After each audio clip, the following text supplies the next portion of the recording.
Hello there, welcome to Cartooning with Paul. Today, I'm going to show you how to make a wreath like we do at Disneyland. So come on, let's get started. Hey guys, welcome back. Yeah, we're going to do something different today. It's that time of year again where the garland is flowing down Main Street. Wreaths are hung on every lamppost, and that magnificent 60-foot tree is in front of Town Square on the foot of Main Street in Disneyland. But not this year. Thanks 2020. Thanks Governor Newsom.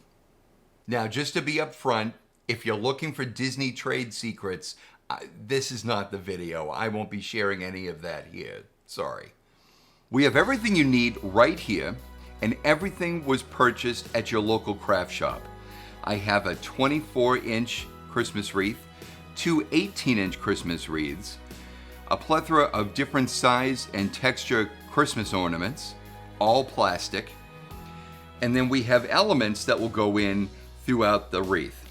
And then, of course, you've got your giant bow that will look nice. I picked this one out because it was a little cartoony, knowing it was going to go on a Mickey Mouse shaped wreath. Now, some people like to put in things like Christmas stuffed animals and such, but this one's going to go outside, and frankly, this isn't my kind of wreath anyway. Now, the first thing, and one of the most important things to do to get started, is to get your 3 Christmas wreaths. You'll want to make sure that this one, like I said, this one's 24-inch and two 18-inch. You can go for different sizes, obviously, but you'll want to make sure that the 2 ear wreaths are a pretty decent size, so that they're not too big, they're not too small, but they're definitely smaller than the major head wreath, right?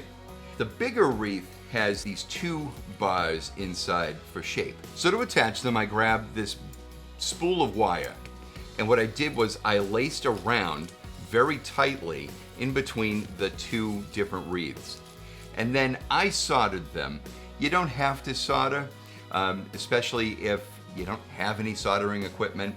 I did it as an added security, but honestly, these wreaths weren't going anywhere when I was done. Now, one major thing that you have to remember once you're done with the wire is you want to cover the wire with some of the greenery. You're gonna wanna trust me on this. You don't wanna risk scratching your door with all of that wire. So make sure you just grab some of the extra greenery from the back and cover up that bare metal there. And that will be secure for the rest of its lifetime. So you can see, they're on there pretty sturdily, right? Is that a word?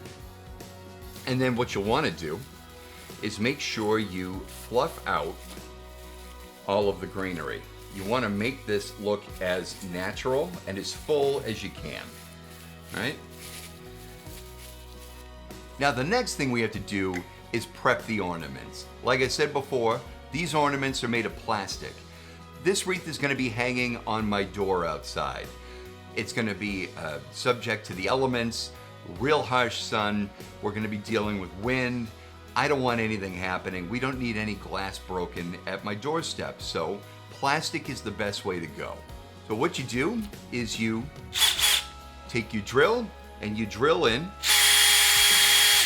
2 holes at the top, right close to the stem. Then you take your wire and you bring it in through the ornament, just like so. You grab your next ornament, bring it in nice and close, and then finally the 3rd ornament, right in there like that. So you bring those ornaments together and you start twisting that wire until you have a nice sturdy stem.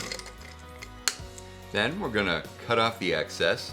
Be very careful when cutting. You wanna make sure that you realize that metal can fly around the room, so just be very careful. And then we're going to twist that stem into a loop. We're gonna bring that loop nice and tight into those 3 ornaments. just like so. Now, when you're designing your wreath, you're gonna wanna design it ahead of time. So I went to the store and I saw these ornament sets.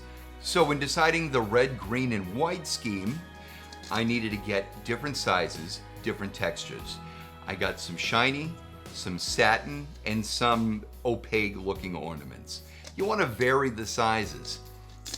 I also got smaller sized ornaments in the same color scheme just to go and keep this thing looking balanced and without it looking too boring.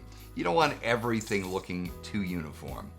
So now you're probably asking yourself, well, you just wired these 3 ornaments together. What do you do with that? Well, that's where zip ties come in. Now this was something that was taught to me by my fellow cast members at the park. You use zip ties in the wreath to hold these together. Now, why do you use zip ties? These ornaments are going to be out in the sun.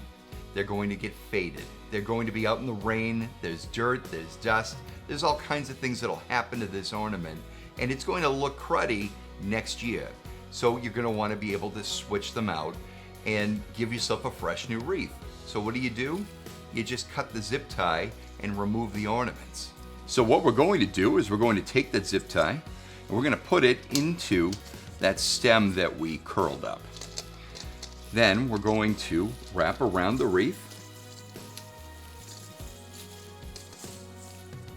and attach that zip tie. And then you just cut off that excess stem. Fluff that out a little bit, make sure it's positioned the way you want it, and then you go for your next one. So now, just to make sure that I've got everything in place, I'm going to place these around the wreath and make sure that I like the placement. And when placing these in, you do want to make sure that you are not putting like colors together. I don't want any red next to another red. I don't want any green next to another green.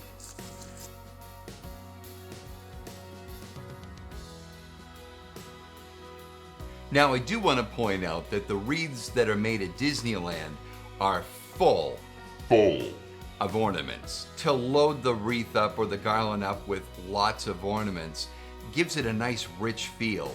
And frankly, it just glitters and it's just gorgeous down Main Street. But for my wreaths at home, I like a little more greenery in them. So I'm going to keep mine not sparse, but sparser. Sparser? More sparse. Yes, more sparse. So there will be times where you're going to be able to see the wire in between the ornaments.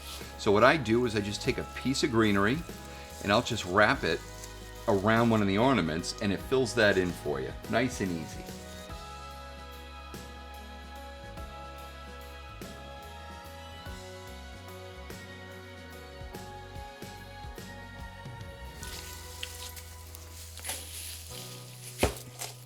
Now you want to put in your next layer, which will be the secondary ornaments.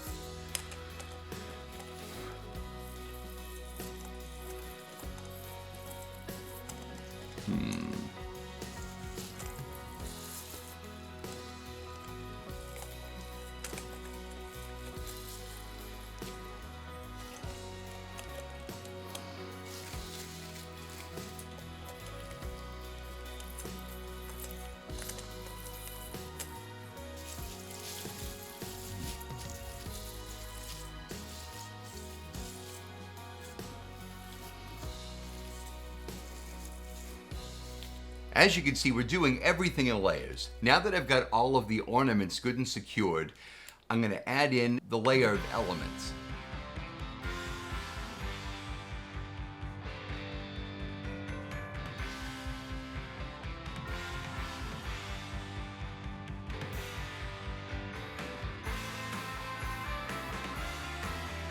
Now the next element I'm going to put in are these oversized berries, or not so hidden Mickeys.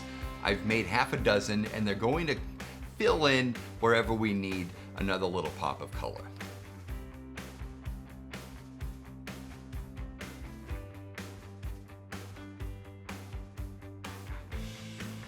When cutting your zip ties, you're going to want to make sure you take your clippers and cut very flush up against the fastener.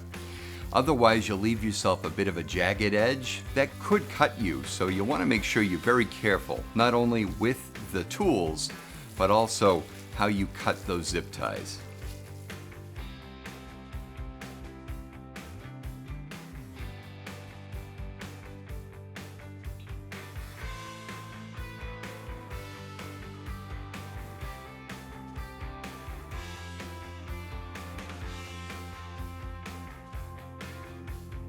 And now it's finally time to put on the bow. Now, my time as a decorator at the parks, I was never good at making the bows. I had some very talented friends there that did them for me on the slide. Thank you.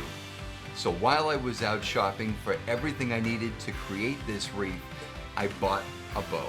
Now, I thought this one was perfect because it's nice and cartoony looking. It's over the top, which is what I was going for with this wreath. So we'll just put this down on the bottom. Now this is the only part I do want symmetrical, so I do want to make sure I put it right below the space between the two wreaths.